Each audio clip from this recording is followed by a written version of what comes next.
everybody. My name is Donna and I'm your host of Afternoon Drive Home on IC Radio in the town of Geraldine, Alabama. Thank you so much for watching every day, Monday through Friday, from 1 to 3 p.m. Central as I get to ride home with you in the afternoon. Now, coming up at 1 o'clock every day begins the show. It's a new show, kind of revitalized show. Kathy and I had this back in the year 2005, I think it was. And so I moved off and then she didn't want to carry on the show, so now we have reenacted the show The Edge with Donna and Kathy. So we'll be glad to see you guys every day at 1 o'clock, and then after that, afternoon drive home the rest of the day from 1:30 to about 2-ish like. So you can find us different ways. You can go to the website, and that's icradio.media. Another way you can find us is locally on television. That's Charter Communications Channel 182. You can also find us on Abundant TV. We're really glad to be in that lineup. And you can find us there on Roku, Apple TV, and Amazon Fire. Are you as big a techie as I am? I'm all into tech stuff. Every job I've ever had, except for this one right here, it involved being a techie. Well, this one does too. I had to kind of know stuff about computers in order to make this thing air and make it work. But I'm going to talk to you about 12 things you should never do online. Don't ever do these 12 things, okay? So make sure you listen really, really close. This is some great, great advice right here. We all make a lot of crazy, silly mistakes. I know I do. I make crazy mistakes all the time. We answer robocalls. Don't ever do that. I'm always getting those things. And those numbers do look like they're kind of familiar like, and they may even have your area code. You know, and you think, oh, it's probably one of my clients or something like that. And this is what you do. If there's like this little distance, there's a little bit of silence after you've said hello, and there's a little bit of a silence, it's going to be a robocall. Go ahead and hang up immediately. You don't even have to listen to the rest of it. And also, if somebody's going to call you and it's a recording, how serious can that be? You answer it, and then a few seconds, then they go, hello, thank you for answering the call, and it's a recording, and you know for good that it really is a recording. Hang up. Okay, so anyway, click links we should have those checked out first, and don't open up spam emails. Please don't do that, because you know, if you do, you're going to get more than you bargained for. I promise. You'll start getting more spam emails when you open up just one. So be careful. Everyone is vulnerable and can be caught off guard. So that's what we do next. It really counts. So, do you believe the caller claiming to be an IRS employee use your credit card on a sketchy site, or download files from a sender you don't recognize? Don't do that. If you do, the consequences can really be bad. And a little bit later on, if I get time, I'm going to tell you about this guy. He's a retired fire chief and Vietnam vet who was conned out of more than $100,000, all because he clicked a link he shouldn't have clicked. I don't want that happening to you. I know you work really, really hard, and so we'll keep that money, okay? Use it for your savings.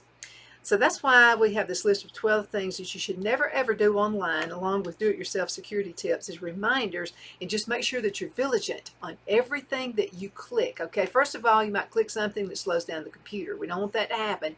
We talked about that in a previous show. Okay, first, number one, don't give correct answers. Don't give correct answers when setting up security questions. That's how people can guess stuff. They'll get on your Facebook page and they'll say that you got maybe some grandkids that you just love. And maybe you put all those grandkids' names on security questions. Don't. As much as you love your grandkids, don't do that. Don't. If this has you scratching your head, you know, it's like, well, why? We get it. Okay. But this simple trick helps you keep one step ahead of cyber criminals. They may think, you know, a lot of people use their birthday. A lot of people use maybe their wedding anniversary date. You know, just don't. Give some off the wall something. Think about it this way. If somebody knows your personal details about you, they're going to be able to answer these questions in a snap.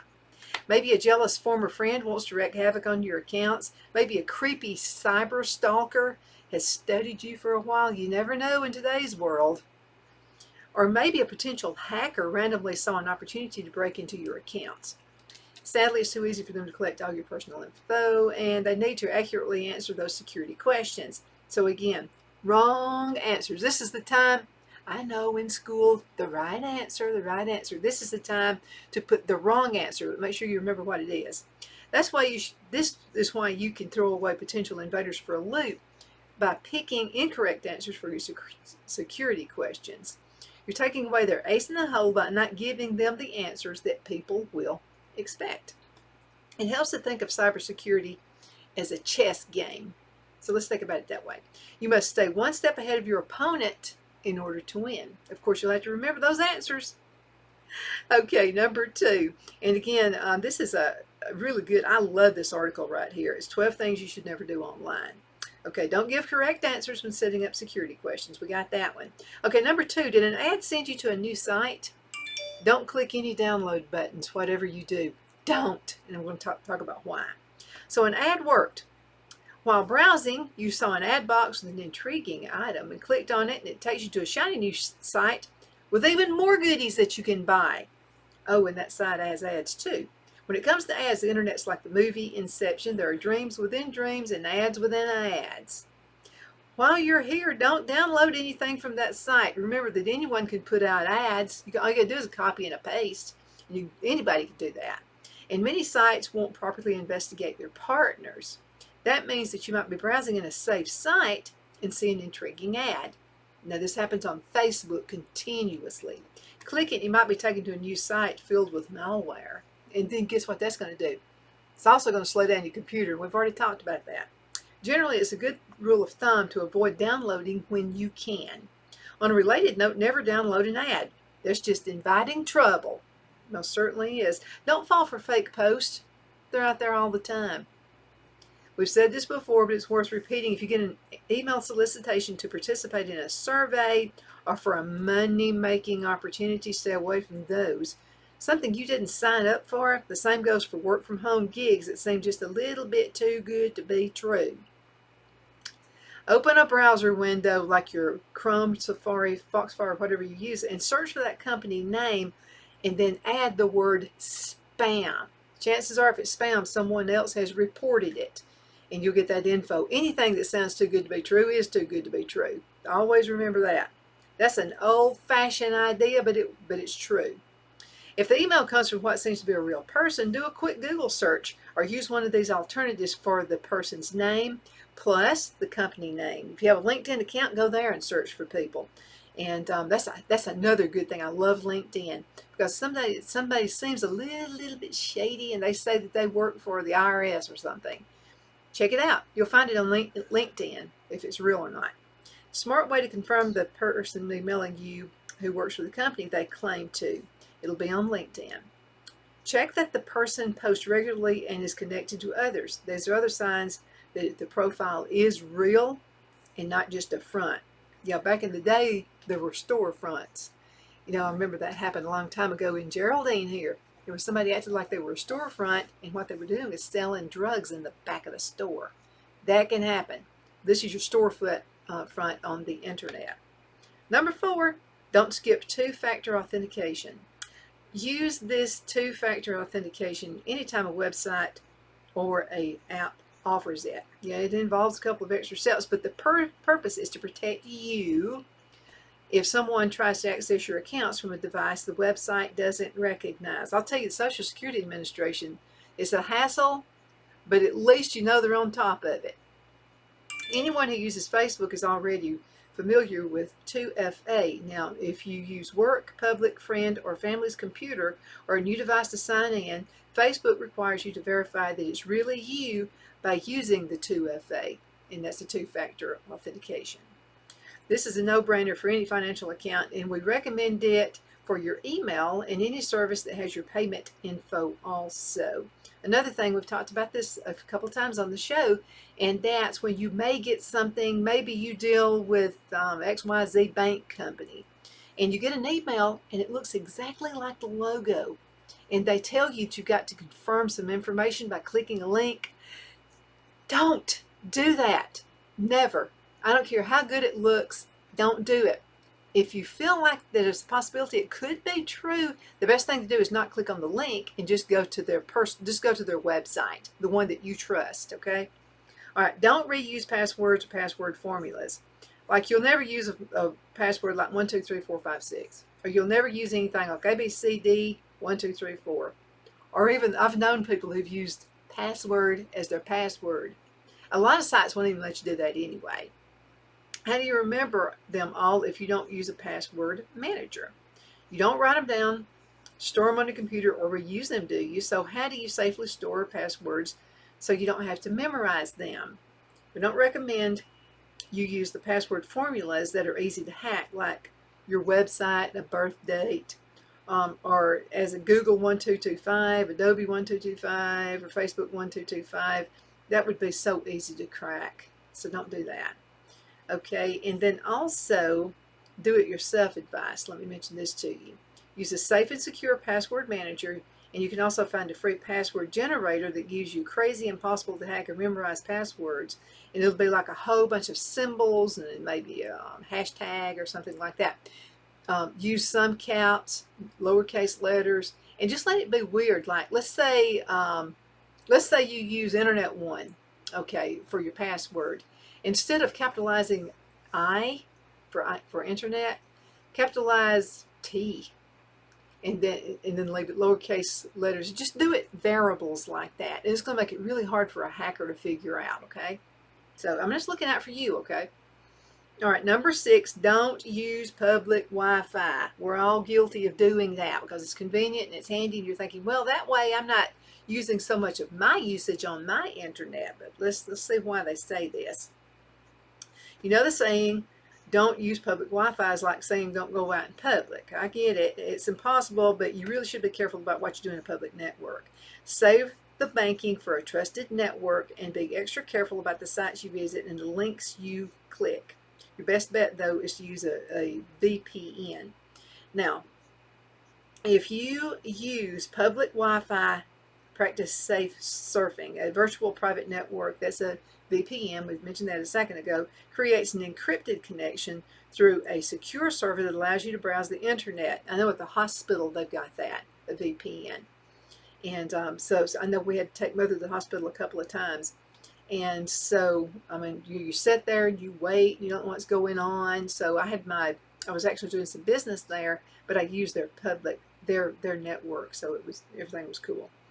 Okay, they create again an encrypted connection so that you can browse. Now, businesses have been using VPN technologies for years, and more private users are adapting to it. So you're really not sure how it works. I'm going to tell you I'm going to give you 6 questions about VPN if we get time on this. Okay? All right. Number 7, don't fight on social media. I said that like really slow, so I really want you to get this one.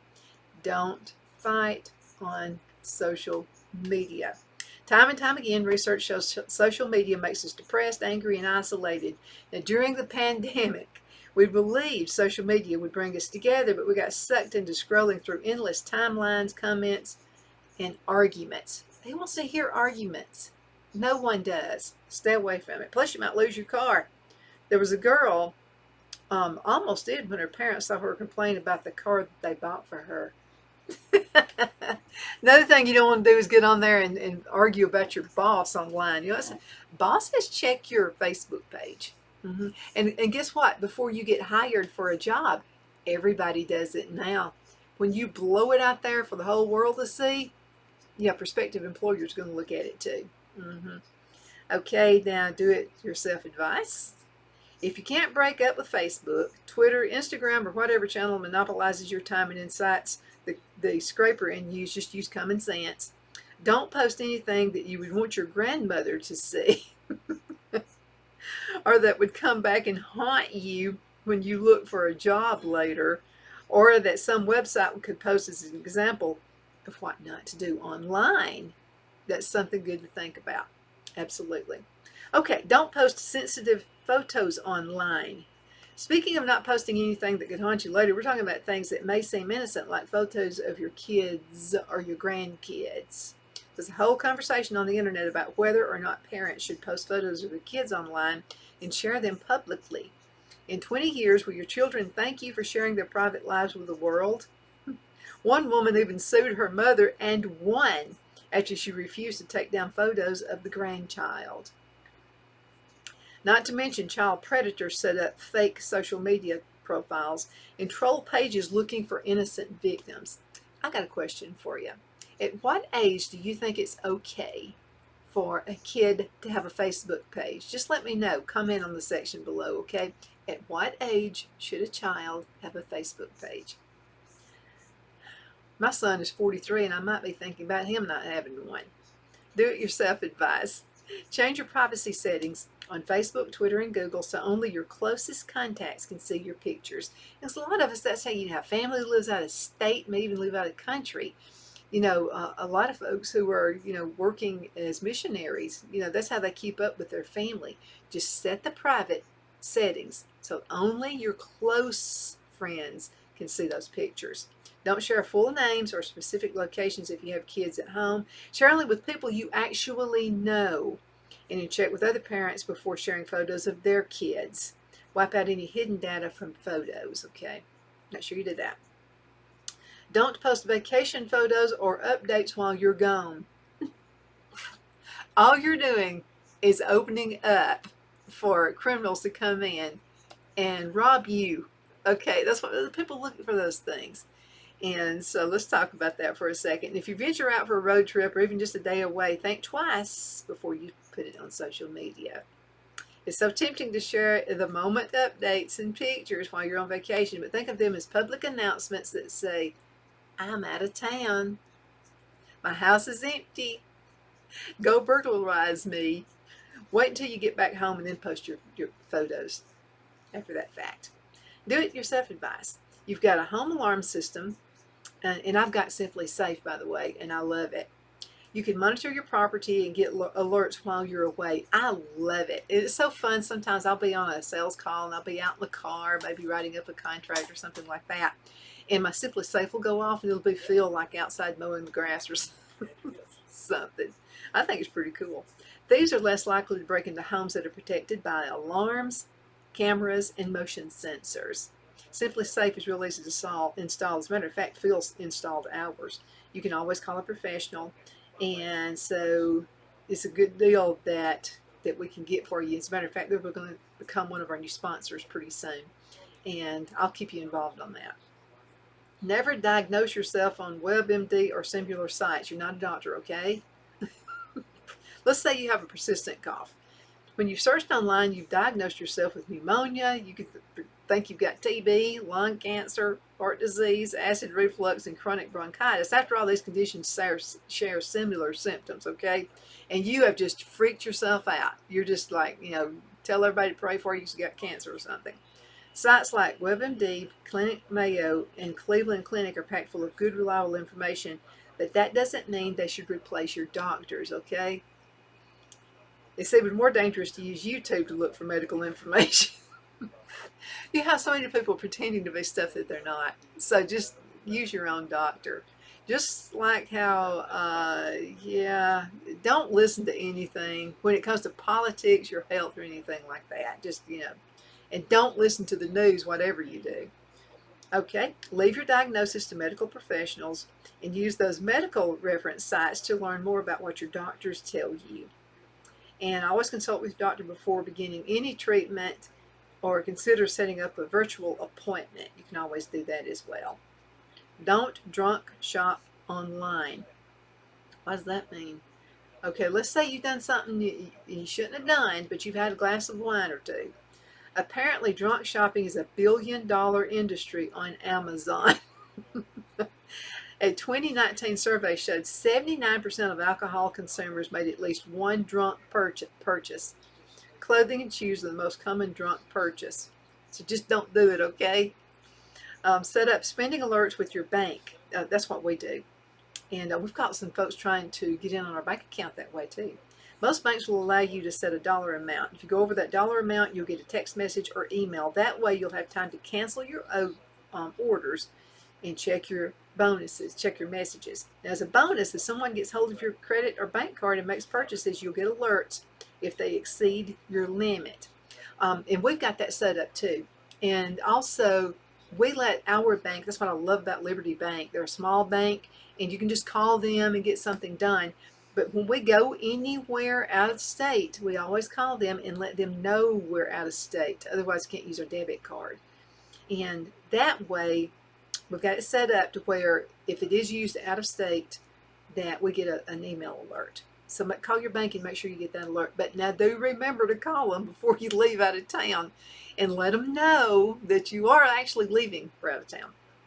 Don't take quizzes online, especially on Facebook. Please don't do that. I'm going to tell you why. If you're logged into a website and take one of those tempting quizzes like, which friend's character is your soulmate? You already got a soulmate. You got a spouse at home. You don't need to know anything else. You're potentially handling over personal information about you, about yourself. And when you take these quizzes, you're helping websites create profiles about you so they can sell your information and target you with advertisements. Yes, that happens. And some quiz sites are downright sketchy. You never know who is watching, what type, or what could happen when you hit submit. Okay, so be really careful about those as well. Okay, let's see. Do I have time? Oh, yes, I do. Okay, so we talked about don't do quizzes. Don't do all these crazy things, okay? All right, now there was another article that I wanted to read to you, and let's see, about not fighting. Okay, let's see. Okay, this is advice. And we talked just a few minutes ago about fighting with people on Facebook. First of all, it's not worth it, okay? Not everybody's going to agree with you 110%. It's just not going to happen. I don't care who you are and how awesome you are. You're not going to have that.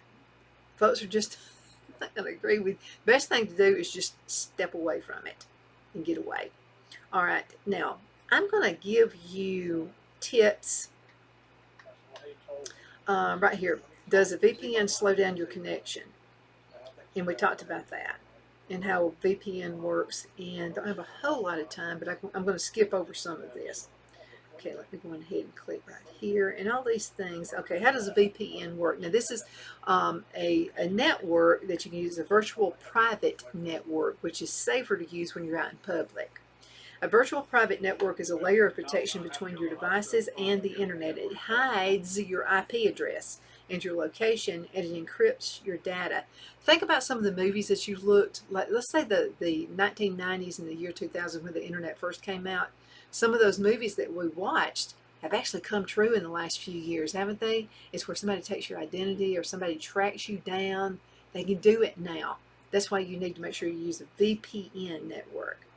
A VPN protects you and your online traffic from snooping and interference from hackers. They're all out there. Governments and your internet service provider. VPNs keep your online activity private and allow access sites and services that could be restricted in some places. There's an important, remember this, trustworthy VPNs will never keep logs of your activity or connection. ExpressVPN doesn't, and that's a company that you can check out. And they say the same, and they also have some free options out there. Okay, now, are VPNs actually helpful, or is it more of a conspiracy nut thing? Yes, I've got a tin hat that I wear sometimes. You know, I'm very, very selective, and you need to be too. The book of Proverbs tells you that. You need to seek information. Don't just go plowing into something. That's how I've made my biggest mistakes, is not thinking about something. My granddad always said, both of them, both my granddads, they would say, before you make a big, big purchase, don't just jump into making that purchase. You need to sleep about it. Sleep on it overnight. And then make that decision whether to buy that big ticket item, okay? Oh, that's such great advice. It really is. Data collection comes in many forms, and sometimes you don't even know what's happening to you, like when it's, if it is a result of a hack. Sometimes it's all about capturing your data, like the tracking greedy advertisers and your internet service providers do, but that doesn't mean you've got to deal with it, okay? You have the right to privacy online, and a VPN can help you get your privacy back. Advertisers look at your location and online behavior to build a picture of you as a consumer. How many times have you searched for baking soda, and then all of a sudden you start getting all these ads coming on, you checking your email, you get on Facebook, all this kind of stuff, and you start seeing ads for baking soda. That's what they're doing. They're tracking your info. That's why the ads you see online hit so close to home. It's just really creepy, and there's a good reason to shut that down, okay? Now, your ISP is aware of anything that you do online. So when you access a website without a VPN, you're being connected to a site through your internet service provider. Now, the ISP, the internet service provider, like Phil and I used to be a long time ago, assigns you a unique IP address that can be used to identify you on the internet. Because your ISP is handling and directing all your traffic, it can see exactly which websites you visit. Using a VPN is an easy way to make sure you're not giving away that info. In short, a VPN is a great fit for anyone that's concerned with online privacy. But I'm just going to tell you, from being in this type of world, in this industry for a very long time, somebody right now sitting in the garage trying to figure that out. So you're going to be constantly looking for new ways. Does a VPN slow my internet down? If you use the VPN in the past years, you may be thinking privacy sounds great. But VPNs make everything run too slow. And it used to be true. It really was back in the day. In some VPNs, it could be the case, but not with ExpressVPN. Now, are my Google searchers going to be in another language? Some people have these horror stories, okay, of signing up for a VPN only to discover all their usual sites loaded in another language. And that could be true. So that's something you want to check with when you're shopping your VPNs. Now, will the VPN help me from getting hacked? Staying anonymous online isn't just about hiding from advertisers or blocking your browsing history. It's the truly good ones protect your security online too. Okay, so again, that's another good thing to look at. Especially true if you often access public Wi-Fi networks. It's easier than you can imagine for a hacker to get on that same network and access your personal data. It seems all creepy, like, no, that's just Donna having a moment with her, full 10 cap or whatever. No, this is really true. This stuff is really happening. Okay, I think we got time for one more. Yes, we do. Does a VPN really do more than let you browse with nobody knowing what you're browsing about? Incognito. Okay, browsing incognito on Google Chrome, Foxfire, Edge, Safari, or your browser of choice simply means your browser will stop saving data locally. That's all it means. Oh, and another thing, sometimes you're going to go to a website and they'll ask you if you want to put where you're at on their site. No, never do that. Never, ever. It's too much for a hacker. They can't help themselves. They're going to start getting into your info. Sites you access won't appear in your history, and autocomplete won't be influenced by what you search for. Ultimately, these browser functions do nothing to protect you and your connection from prying eyes. A VPN is the only true way to keep your identity secure online, while browsing incognito is best to keep your internet history private. So, take our word for it, okay? Try it for yourself. And just make sure that you don't let these hackers have your business. This is hard-earned money. God gives it to you, right? And so we are the keeper of what He gives us. And so it's up to us to be really smart about what we do. I've known so many people, I'm talking like within my family, who've actually given away a lot of money. Yes, by trusting somebody they have never met on the internet. I mean, it's the internet, for goodness sakes. You don't really know them. And I would be really careful too if you're going to dating sites. I know it's rough enough for you here locally, but I would be really careful about going to dating sites. I've heard some good success stories and that kind of thing too, but I've heard a lot of bad ones as well. Thank you for watching Afternoon Drive Home on IC Radio in the town of Geraldine, Alabama, your source for news and entertainment. You can also find us on television 2 different ways. You can find us on channel 182, which is on Charter Communications, and Abundant TV, which is found on Roku, Apple TV, and Amazon Fire. I think you're super awesome.